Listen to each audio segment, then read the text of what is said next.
Nahuli kamang panunutok ng baril at pagtangay ng mga riding in tandem sa motorsiklo ng isang lalaki sa Marikina. Tinutugis pa ang mga suspect. Balitang hatid ni EJ Gomez. Tumigil ang tatlong motorsiklong yan sa Santissimo Street, Barangay Santo Niño, Marikina nitong Lunes.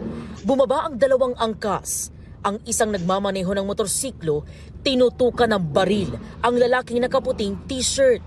Kinuha ang kanyang motorsiklo na sinakyan ng isa sa mga angkas. Ang biktima, hinubad ang kanyang helmet at napaupo na lang sa gilid habang nakikitang tinangay papalayo ang kanyang motorsiklo. Ayon sa isang saksi, inakala niyang magkakasama lang ang mga sakay ng motorsiklo. Di raw niya namukhaan ang mga salarin dahil nakasuot sila ng helmet. Ginit-git nila yung isa. Itong pagbaba, akala ko mag-aaway lang. Sisitahin ko sana. Kaso biglang naglabas ng baril yung isa. Kinasa, tinutok doon sa ano.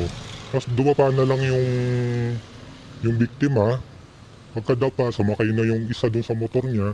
Doon tumakbo na sila agad. Ayon sa barangay, residente ng Barangay Santo Niño ang biktima na magpapakarwash lang sana noon ang kanyang motorsiklo.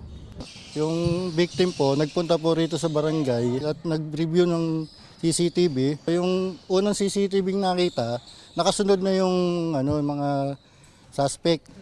So pagdating dito sa malapit na, doon siya na tinutukan. Kaya nakuha yung motor niya.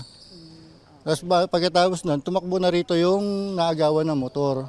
Inireport na rin daw sa pulisya ang insidente. Sinusubukan pa ng GMA News na kunan ng pahayag ang biktima. Inaalam pa ang pagkakakilanlan ng mga riding in tandem na posibleng maharap sa reklamong theft, illegal possession of firearms and ammunition at reklamong paglabag sa New Anti-Kidnapping Act of 2016. EJ Gomez, nagbabalita para sa GMA News.